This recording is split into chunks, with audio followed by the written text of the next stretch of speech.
plus limpide pour vous et plus simple à expliquer. Donc voilà, si Benoît, tu veux nous éclairer ou reprendre un petit peu, voilà, quel document je présente? Voilà, la circulation autorisée en France. Ok. Bon, alors, le principe de base, si on roule tout seul, c'est que s'il n'y a pas de panneau, pas de barrière, a priori, il n'y a pas d'interdiction. À partir du moment où il y a une façon de marquer un désaccord de passage, ça peut être un gros bloc de pierre, un arbre abattu à l'entrée d'un chemin qui est vraiment volontairement placé en travers là, qui a été tronçonné, des choses comme ça. Tant qu'il n'y a pas ça, on peut considérer qu'on peut rouler. Après, si on rentre de façon un petit peu plus fouillée dans la réglementation, alors là, je vais parler juste pour quelqu'un qui roulerait de façon individuelle ou une randonnée informelle entre quelques copains, dans un premier temps. Après, si on rentre dans la réglementation de façon un peu plus fouillée, c'est pas si simple que ça, parce que la circulaire Rollin, en 1998, bon, peu importe, la circulaire de Nelly Rollin a introduit une notion de carrossabilité. D'accord? Donc la carrossabilité, c'est quoi? C'est est-ce que je peux passer avec un véhicule non spécialement équipé pour le tout-terrain?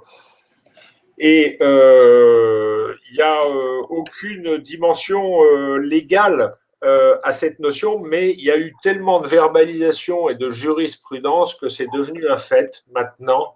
Un chemin privé non carrossable, on n'a a priori pas le droit de l'utiliser. Ou en tout cas, si on l'utilise, on peut être verbalisé dessus. D'accord? Donc voilà pour ce qui est, je dirais, de la rando individuelle. Après, quand on commence à organiser, c'est-à-dire si vous partez à plus qu'une bande de copains ou dans le cadre d'un club, etc., là, il faut être plus prudent.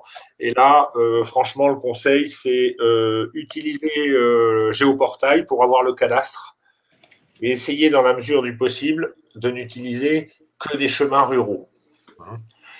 Si vous organisez une rando et que vous passez sur des chemins privés, vous êtes théoriquement tenu d'avoir l'accord du propriétaire pour les utiliser. Donc voilà pour les grandes lignes de la réglementation aujourd'hui. Enfin, dernier point, jusqu'à 50 personnes, vous n'êtes pas soumis à déclaration. Par contre, une rando qui va regrouper plus de 50 personnes sur la voie publique, il faut la déclarer en préfecture. Donc là, ça commence à devenir un peu plus compliqué. Enfin, c'est une simple déclaration, hein, c'est juste une déclaration à faire. Mais après, ça devient plus compliqué parce que selon les préfectures, les interprétations ne sont pas les mêmes. On peut commencer à vous demander des autorisations et non plus déclarations. Enfin, voilà.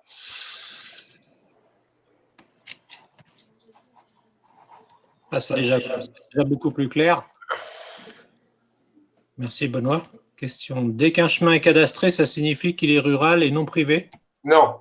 Alors, sur le cadastre, il existe 3 types de chemins, enfin 4 même.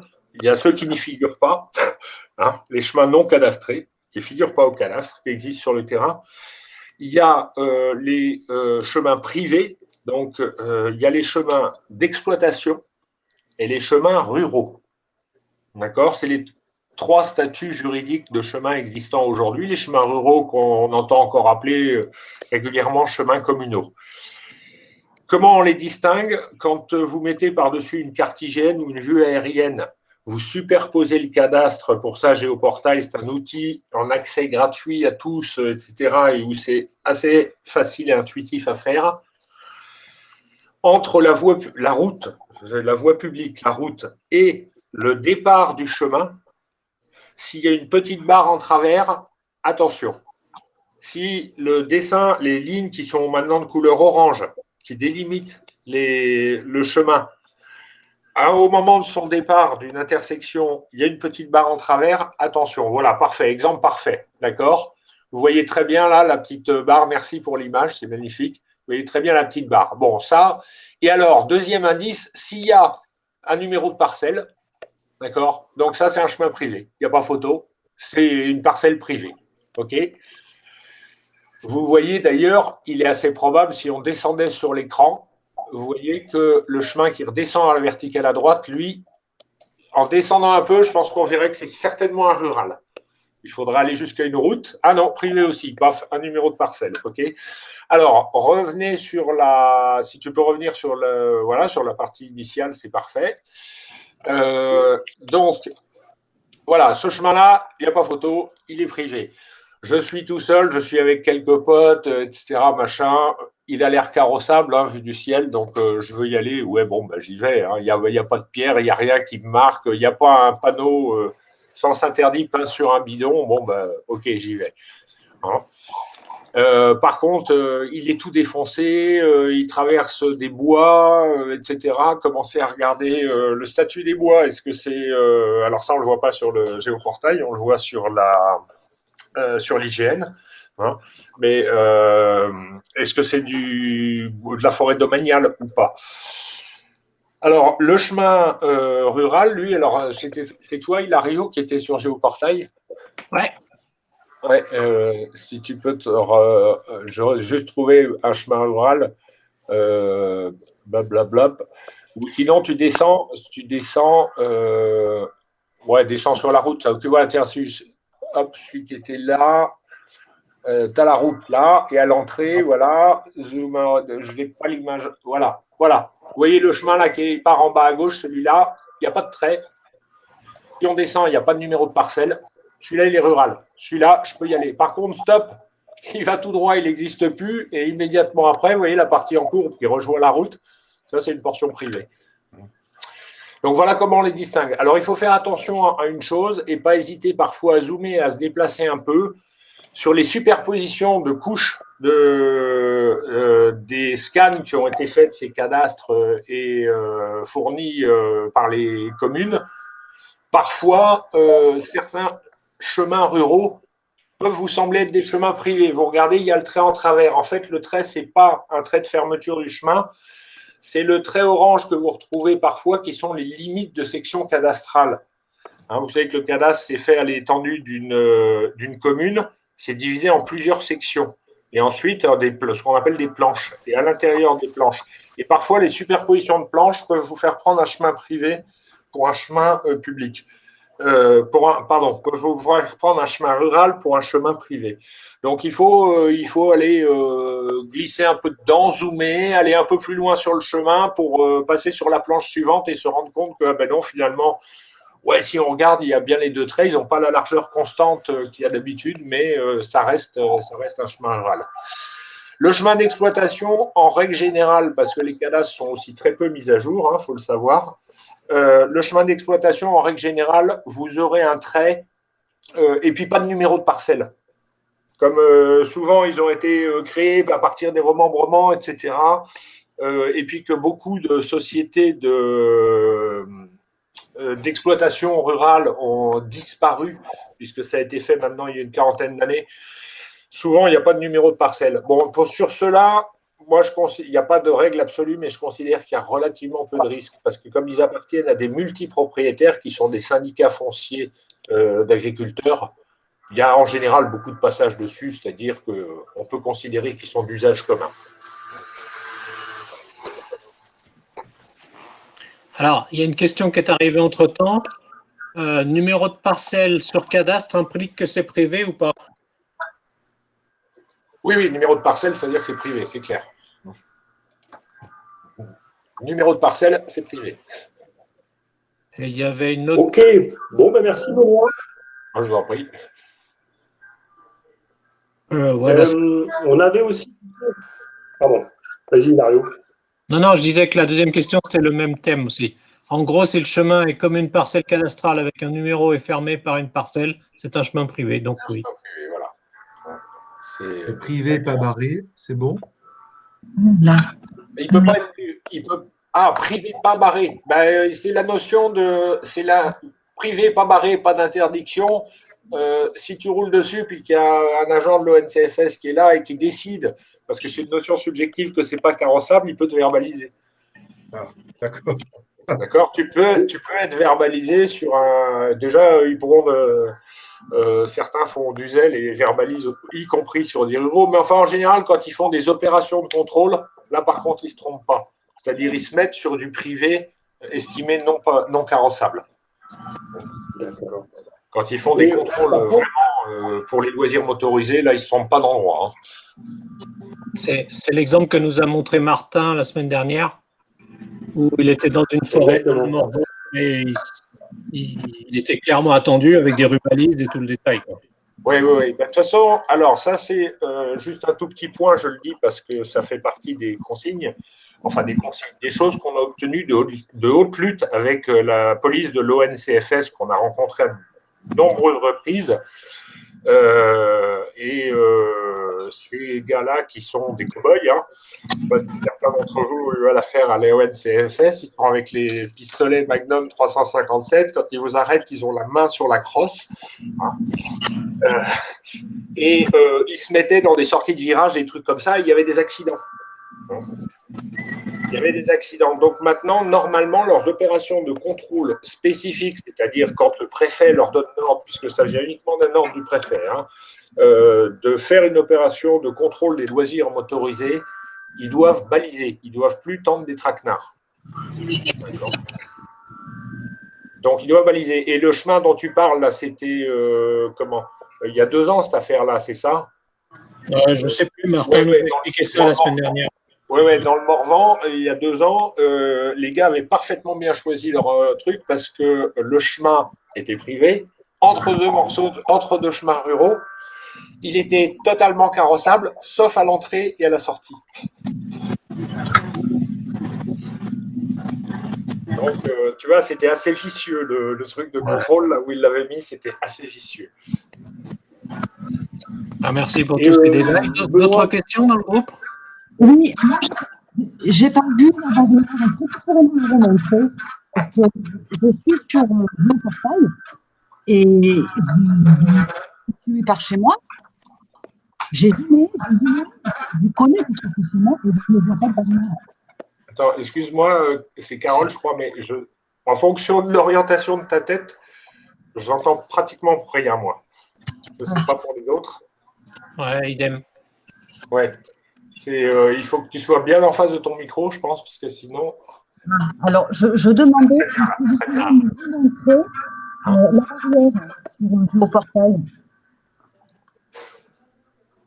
Que tu verras les barrières, c'est sur Google Earth, par exemple. Pas sur Géoportail. Non, tu ne peux pas faire. Google Earth, tu descends, tu fais un Street View, tu fais descendre le petit bonhomme, par exemple, sur la route goudronnée, puis tu fais un 360 degrés, et là, s'il y a une barrière ou un panneau, tu le verras. Alors, quand tu as l'habitude, comme moi qui trace énormément, j'arrive à pratiquement aller voir sur Géoportail, mais en super zoomant. Mais voilà, non, d'ordinaire, tu peux prendre n'importe quoi, un poteau électrique. Il faut vraiment faire ta descente en Street View le plus possible. D'accord. Après, pour savoir s'il y a des barrières, il y a des endroits qui ne sont pas accessibles en Street View.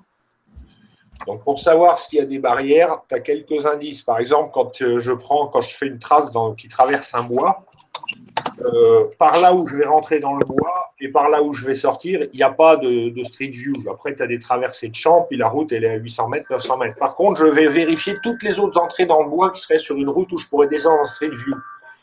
Et si sur 4 entrées, il y a 4 barrières, voilà, je dis, bon, celui-là, c'est pas la peine. Je vais traverser le champ, je vais faire 1 kilomètre, je vais arriver à l'entrée du bois, je vais tomber sur une barrière. D'accord. Et donc, tout à l'heure, pour revenir, si j'ai bien compris, sur Géoportail, si tu vois des numéros cadastrés, c'est écrit. Je suis désolé. Hein, donc, est-ce que tu m'entends là? Très mal. Très mal. Oh, pourquoi? Je ne sais pas s'il faut que tu te rapproches ou que tu t'éloignes de ton micro, puis que tu ne bouges plus quand tu parles. Ah, c'est bien. Voilà. C'est bon? Oui. Ouais, si tu ne bouges pas, là, c'est bon. Je ne bouge pas.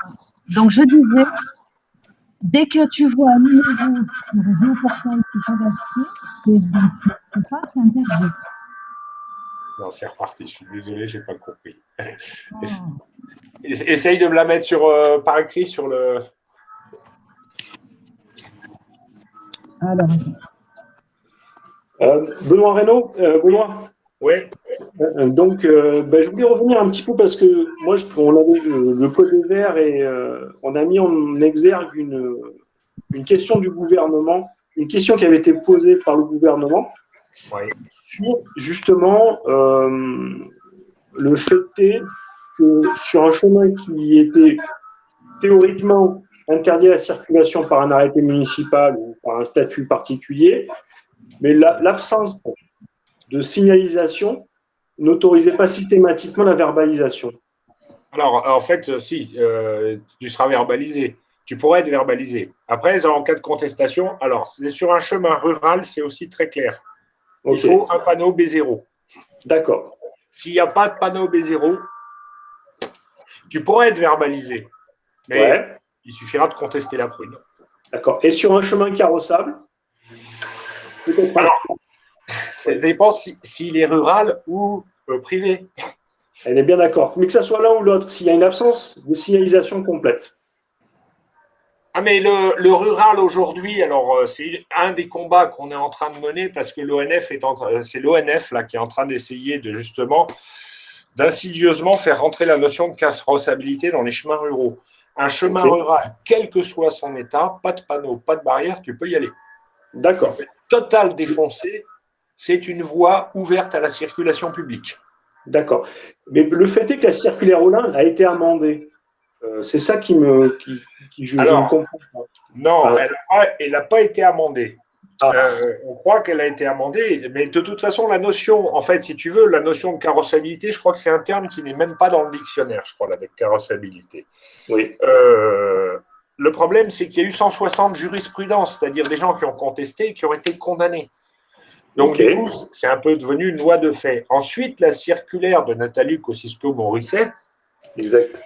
Voilà, qui, elle, doit dater de 2008, si je ne m'abuse. C'est quand David Douillet était ministre des Sports. Donc, je ne sais plus, bon, peu importe. La notion de carrossabilité avait disparu. D'accord. Mais juridiquement, le mal, il était là. La jurisprudence, elle était là. C'est-à-dire, tu vas au tribunal et tu dis non, monsieur, regardez, je ne peux pas, machin, etc. Il va falloir attendre encore 10 ans pour que ça puisse plus être mis en avant, que les jugements qui ont été faits, on puisse dire attendez, il n'y en a pas eu depuis 30 ans, vous me ressortez un truc du fond des tiroirs, là, etc. Voilà. Hein. Ça existe, tu sais comment ça fonctionne hein, dans les tribunaux, ils font des références aux jugements antérieurs des autres tribunaux. Hein. C'est ce qu'on appelle la jurisprudence. Elle précise de fait la loi quand c'est pas défini. D'accord. Donc, grosso modo, vous voulez toujours privilégier un chemin carrossable. Non, il faut toujours privilégier un chemin rural. Déjà. Un chemin rural. Voilà. Un chemin rural. Parce que là, le chemin rural, quel que soit son état, pas de panneau, pas de barrière, tu peux y aller. Quel que soit son état. Tu pourras toujours être verbalisé, mais là, tu contestes et puis terminé. Normalement. Hein. OK. Alors que sur le privé, voilà, carrossable. Le privé carrossable. Privé carrossable. Voilà, ça c'est une notion qu'on voulait, histoire de simplifier un petit peu. Voilà, un chemin rural carrossable ou non carrossable, en absence de signalisation, on peut y aller. Un chemin privé carrossable avec aucune signalisation, on peut également y aller, en étant bien entendu dans des petits groupes. On est bien d'accord.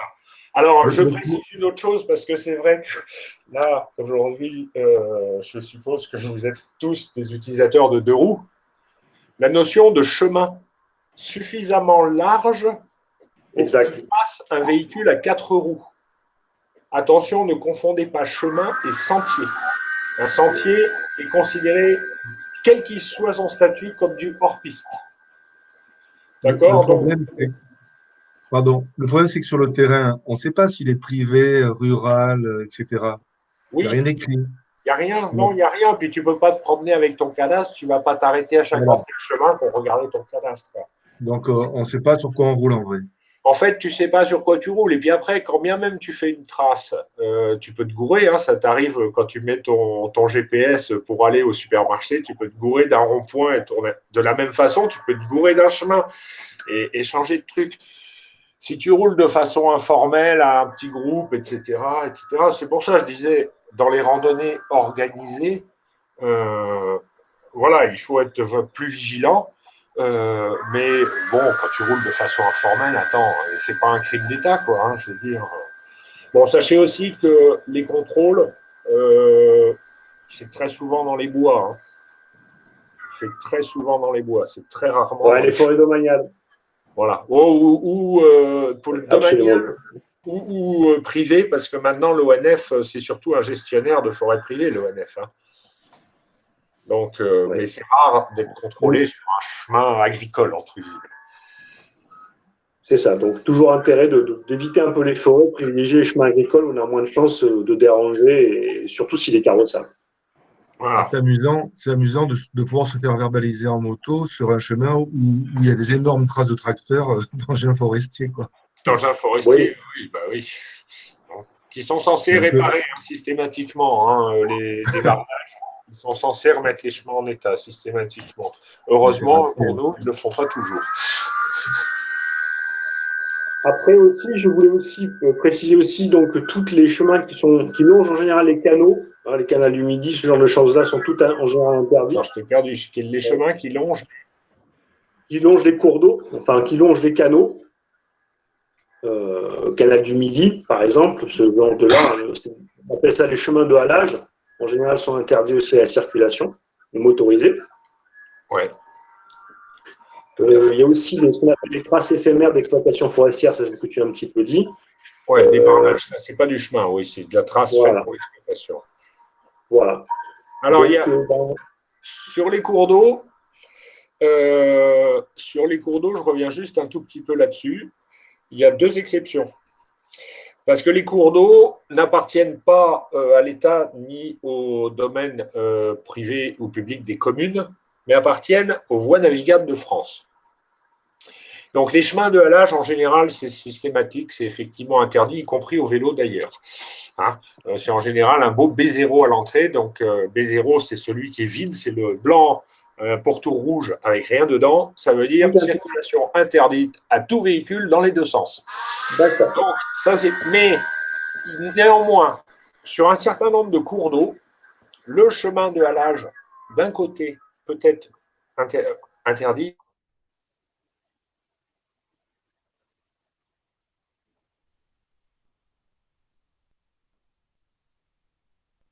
De chaque côté, tu peux peut-être avoir sur certains trucs une chance que, et je ne prends que Lyon, là, par exemple, au niveau de sens où je roule fréquemment, à Pont-sur-Yonne, il y a un des deux chemins qui est interdit, l'autre, on peut l'utiliser sur plusieurs kilomètres. D'accord. Voilà. Deuxième exception, alors là, c'est très récent, donc je ne suis pas, puis en plus, c'est jamais où je vais, alors j'avoue que je ne suis pas allé voir. Mais en Bretagne, une partie des cours d'eau ont été rétrocédés par les voies navigables de France au Conseil général. D'accord. Donc, en Bretagne, peut-être que ça évoluera, parce que la réglementation sur les VNF, effectivement, elle était uniforme sur tout le territoire. Voilà. Ils ont rétrocédé une partie des cours d'eau à la région. Donc là, bah, c'est la région qui va fixer les règles, du coup. Voilà, magnifique, okay. B0, une barrière. Là, c'est clair, j'y vais pas. Hein. Là, si tu y vas... Ça va être compliqué. Bah, ça peut aller jusqu'à la confiscation de la moto, là. Hein. Ouais. Et même en VTT véhicule, donc interdit à toute circulation, à tout véhicule. Donc la définition du véhicule, même à cheval. Hein. À cheval, tu es soumis au code de la route, donc tu as un véhicule aussi. Hein. Ah, je pensais qu'en VTT, on pouvait y aller. Moi. Non. C'est un B0. Je suis souvent en tort, alors. Interdiction de circulation dans les deux sens. Bon, bah, tu risques de te prendre une 135 €. Hein. Donc, on peut prendre des singles en VTT, mais pas des trucs comme ça. D'accord. Alors, je ne sais pas sur la règle de single, mais par contre, va voir le MBF, Mountain Biker Foundation. Ils sont très, très bien et très actifs, etc. Mais les singles, non, je pense que c'est une tolérance. Je ne pense pas que ce soit autorisé. Mais ça va voir sur la MBF, Mountain Biker Foundation. C'est aussi des gens très, très documentés, très pointus dans leur domaine. Bon, eh ben, écoute, peut-être qu'il y a peut-être des questions, je ne sais pas. Bon, bah écoute, ça a été clair, Benoît. Bon, bah, il y avait tout à l'heure une question sur la notion de carrossabilité pour tout le monde. Alors, En clair, la carrossabilité, hein, je peux y aller avec ma R5, hein, ma Clio. R5. Une question pour Benoît. Entre les cartes IGN et Géoportail, lequel privilégier entre les deux? Alors attends, 2 secondes. Excuse-moi. Ouais. Géoportail, tu l'utilises juste quand tu veux savoir le statut des chemins, mais Géoportail, tu superposes les couches et tu mets en dessous ce que tu veux. Tu peux mettre une vue aérienne, tu peux mettre les cartes IGN. Tout à fait, ouais. Tu peux mettre les IGN. Moi, quand je trace en vue aérienne. Mais c'est une habitude parce que, voilà, quand je trace, Géoportail, je l'utilise comme ça, en vue aérienne. Pour une raison toute simple, c'est que comme j'ai Google Earth ouvert à côté, et que Google Earth est en vue aérienne, quand je veux faire des descentes, ça me permet de savoir beaucoup plus facilement à quel endroit je suis. D'accord. Voilà. C'est juste sur le cadastre. Sur le cadastre, on peut avoir un chemin qui est ouvert. Là, j'étais en train de regarder en même temps que je t'écoutais sur certains chemins que je connais. Donc, ils sont ouverts à la circulation et tu fais 2-3 km. Et à un moment, il y a dû avoir du remembrement, des choses comme ça. Et tu as des barres partout. C'est-à-dire que le chemin, théoriquement, la barre orange, c'est-à-dire que tu circules plus. Tu rentres dans une parcelle cadastrée. Une parcelle privée. Ah oui, tu rentres dans une parcelle privée. Bon, après, oui. Mais le chemin est toujours. Marque rurale, puis qui devient privé après, oui, tout à fait. Mais le chemin, par contre, tracé sur la carte IGN. Oui, mais la carte, elle n'a aucune valeur. Hein. Enfin, en termes légaux, elle n'a aucune valeur, la carte IGN. Alors, par contre, ce que vous pouvez regarder aussi, puisque je veux bien que tu gardes l'image, Hilario. Non, c'était chouette, là, ce que j'avais. Les petits traits violets. Oui, c'est ça, justement. Ça, c'est un repère pour ceux qui veulent tracer ou faire des randos. C'est les limites de communes. Donc, quand il y a des chemins dans les traits violets, d'une part, la plupart du temps, ils sont ruraux, puisqu'en fait, ils sont à cheval sur 2 communes. Et d'autre part, comme ils sont à cheval sur 2 communes, il y a très peu d'interdictions dessus. Parce que si une commune veut prendre une interdiction, en fait, elle fait une interdiction sur sa moitié du chemin, mais pas sur l'autre moitié du chemin. Donc, il faut que les 2 communes soient d'accord pour qu'un rural… Donc ça, si vous voulez faire des traces relativement rapides en disant « je roule relativement tranquille », vous pouvez privilégier ça avec Géoportail, dire les chemins qui sont là où il y a les traces violettes, à 90 ou 95%, c'est des ruraux. Il faut rouler du bon côté, juste. Non, mais en fait, il n'y a pas d'interdiction dessus, parce que justement, c'est des histoires il faudrait l'accord des 2 communes, donc souvent…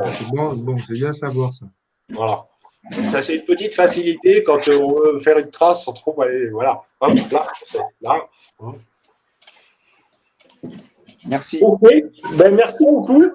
Voilà. Super. S'il n'y a pas. Alors, je suis désolé parce que dans le mail